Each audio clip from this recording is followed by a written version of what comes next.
America 250, The Dogs, Episode 8, From Working Dog to Registered Dog. Welcome to America 250, The Dogs. The Civil War ended, but the country didn't return to what it had been before. It couldn't. Too much had changed. Cities had grown. Families had been divided. Communities had been reshaped. The United States survived the war. Now it had to rebuild. Not just homes, not just railroads, not just businesses.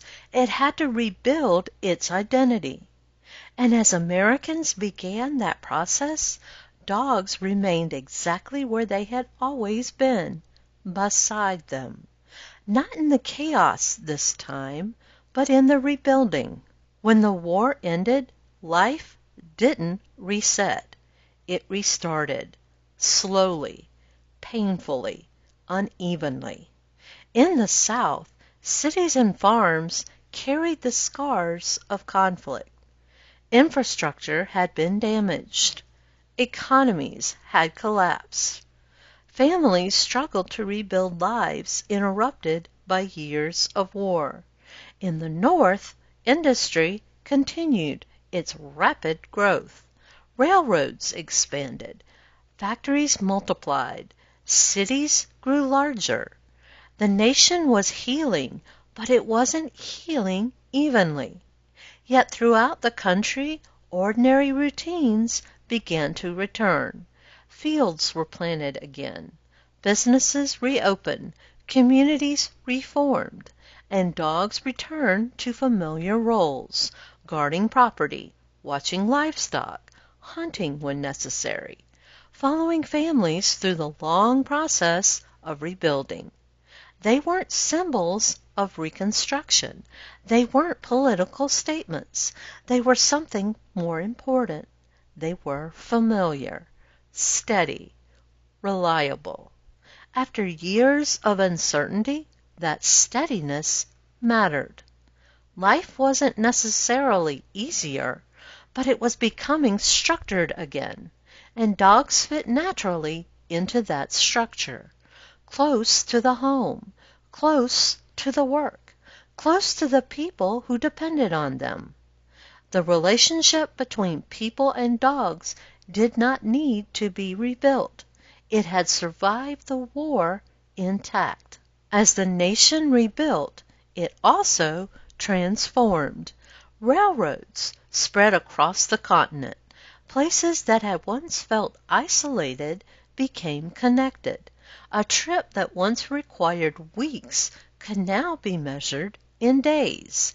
People moved more easily. Goods moved more easily. Ideas moved more easily.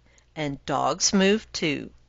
For most of American history, dog populations had remained largely local.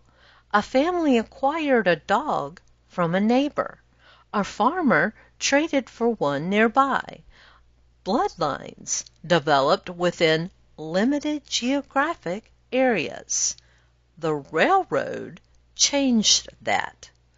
Dogs traveled with families, with workers, with settlers, and with a country that was becoming increasingly mobile. For the first time, different regional dog populations met one another regularly. Rural life still looked familiar. Dogs guarded farms, patrolled barns, followed hunters, protected livestock. Many still slept outside. Many still lived primarily as working animals. Their food remained simple: scraps, leftovers, whatever the household could spare, sometimes supplemented by whatever they could catch themselves. But city life was changing rapidly. Space was limited. People lived closer together, and dogs increasingly moved indoors. Not every dog and not every household, but enough to mark a significant shift. Dogs slept near fireplaces, curled up on rugs, rested at the foot of beds. They were becoming family members in a way that would have looked unusual to many earlier Americans. Care improved as well. Veterinary medicine remained primitive compared to modern standards, but knowledge was increasing. Owners were learning more. Treatments were improving. More dogs survived illnesses and injuries that might once have been fatal. Collars became increasingly common, not simply as protection, but as markers of ownership. Cities demanded control. Licensing appeared. Restrictions increased. Roaming became less acceptable. The old frontier model of letting dogs wander freely began giving way to a more organized society. The dog was still adapting, but now it was adapting not just to wilderness, it was adapting to civilization. As America settled into this new rhythm, something else began to change. Not in the landscape, not in the cities, but in how people thought about dogs. For thousands of years, most dogs had been judged by one standard. Could they do the job? Could they hunt, guard, protect, work?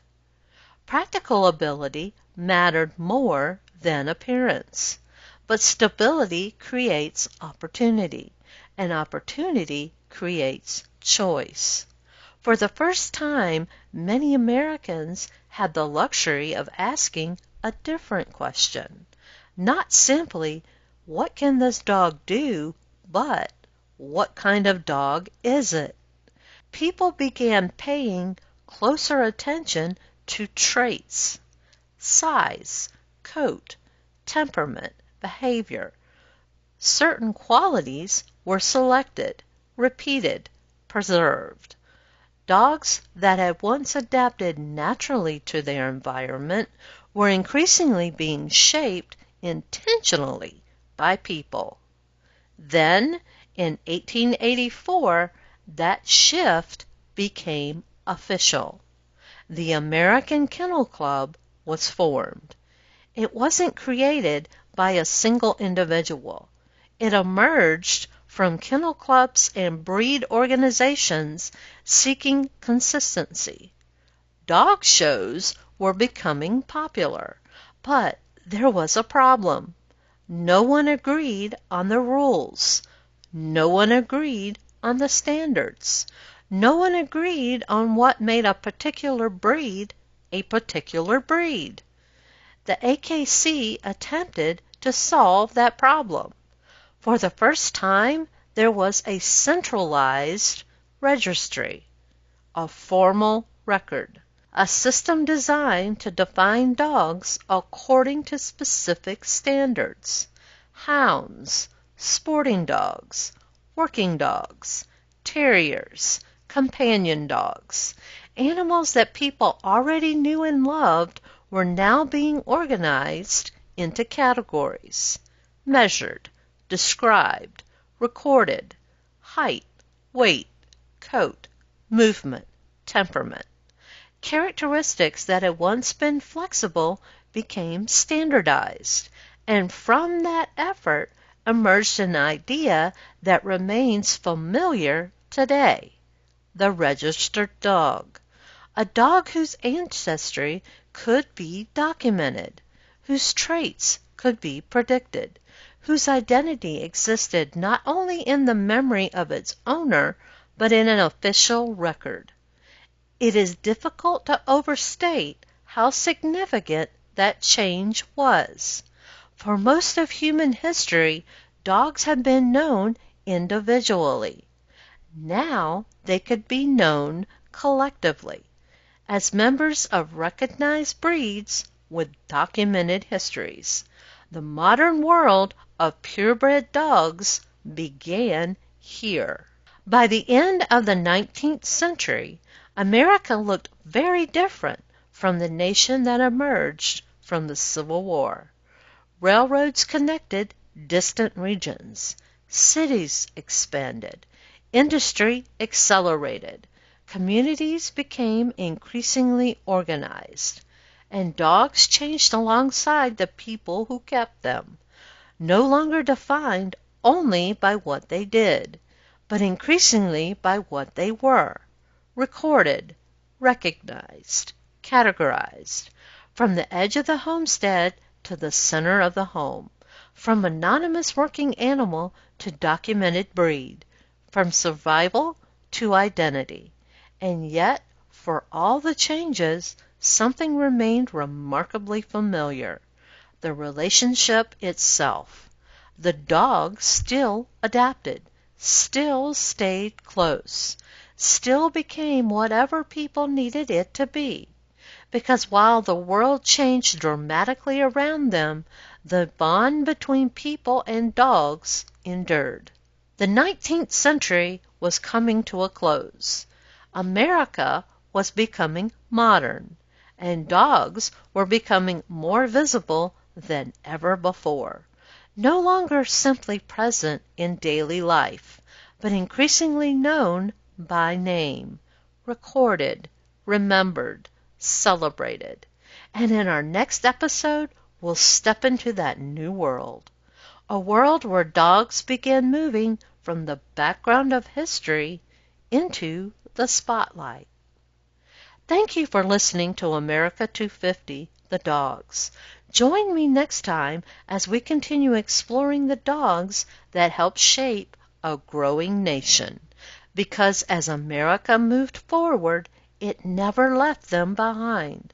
Because then, as now, we were a pack. I'm Andrea LaGrow, and I'll see you next time.